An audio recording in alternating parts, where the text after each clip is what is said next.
Dubai কনসুলেটের outsourcing service, সুবিধার চেয়ে ভোগান্তি বেশি। বিস্তারিত জানতে ভিডিওটির শেষ পর্যন্ত দেখুন। প্রবাসী বাংলাদেশিদের জন্য পাসপোর্ট সেবা সহজ করতে কয়েক মাস আগে আলাদা প্রতিষ্ঠান নিয়োগ দিয়ে আউটসোর্সিং সেবা চালু করে দুবাই কনসুলেট।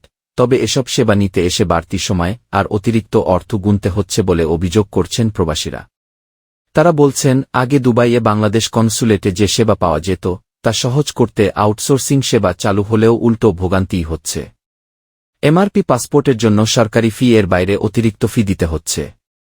ডকুমেন্ট এটেস্টেশনের বা সত্যায়নের সরকারি ফি এর চেয়ে সার্ভিস ফি দিতে হচ্ছে দ্বিগুণেরও বেশি। সময়ও লাগছে অনেক। বাংলাদেশে ই পাসপোর্ট চালু হওয়ার পর থেকে দুবাইয়ে বাংলাদেশ কনসুলেট ও আবুধাবি দূতাবাস থেকে ই পাসপোর্ট ও এমআরপি পাসপোর্ট সেবা পেয়ে আসছেন প্রবাসীরা।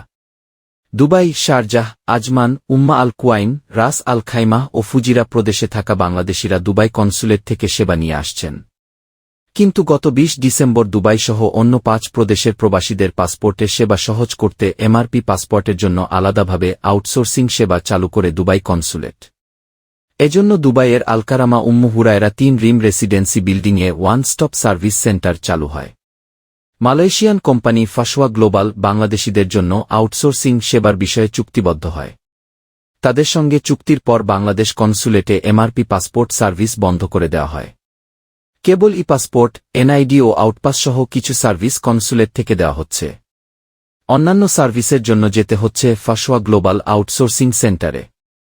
আবার আউটসোর্সিং সার্ভিসের জন্য দুবাই কনসুলেট থেকে শাটল সার্ভিস চালু হওয়ার কথা থাকলেও পরে সেটি হয়ে ওঠেনি। ফলে বিভিন্ন প্রদেশের প্রবাসীরা কনসুলেটে যে সেবা পাচ্ছেন না, তার জন্য অতিরিক্ত গাড়ি ভাড়া দিয়ে যাচ্ছেন আউটসোর্সিং সেন্টারে। ফাশওয়া গ্লোবাল বর্তমানে এমআরপি পাসপোর্ট, জন্ম নিবন্ধন, ভিসা, প্রবাসী কল্যাণ কার্ড ও ডকুমেন্ট এটেস্টেশন সেবা দিচ্ছে। এসব সেবা নিতে আসা সাধারণ শ্রমিকদের কাছ থেকে তারা সার্ভিস ফি হিসেবে অতিরিক্ত অর্থ নিচ্ছে। প্রবাসীদের সঙ্গে কথা বলে জানা গেছে, সাধারণ শ্রমিক বা শিক্ষার্থীদের জন্য এমআরপি পাসপোর্টের সরকারি ফি ১২৫ দিরহাম বা ৪,০৭০ টাকা। কিন্তু ফাশওয়া গ্লোবাল থেকে এ পাসপোর্ট নিতে সরকারি ফি এর সঙ্গে সার্ভিস ফি হিসেবে দিতে হচ্ছে ৪৫ দিরহাম বা ১,৪৬৫ টাকা। সব মিলিয়ে ১৭০ দিরহাম বা বাংলাদেশি টাকায় ৫,৫৩৫ টাকা দিতে হচ্ছে। অপরদিকে বাংলাদেশি প্রবাসীরা দুবাই কনসুলেট থেকে ১৪ দিরহাম দিয়ে ডকুমেন্ট এটেস্টেশন করাতে পারতেন।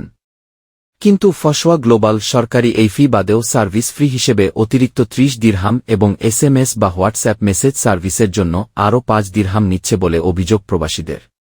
অর্থাৎ সরকারি ফি ১৪ দিরহাম বা ৪৬০ টাকার ডকুমেন্ট এটেস্টেশনের জন্য ৩৫ দিরহাম বা ১,১৪০ টাকা বেশি দিতে হচ্ছে। সেই সঙ্গে নথি সত্যায়নের জন্য প্রথম দিন সেগুলো মালয়েশিয়ান ওই কোম্পানিতে জমা দিতে হয়, যা নিতে হয় ৩ কর্মদিবস পর। এমআরপি পাসপোর্ট সেবা নিতে আসা শারজাহের বাসিন্দা সুমন মিয়া bdnews24.com-কে বলেন, বাংলাদেশ কনসুলেটে আগে সরকারি ফি দিয়ে সার্ভিস নিয়েছি। আসতে সময় লাগত ১.৫ থেকে ২.০ মিনিট। কিন্তু এখন অতিরিক্ত টাকা গুনতে হচ্ছে এবং সার্ভিস সেন্টারে আসতে অনেক সময়ও ব্যয় হচ্ছে।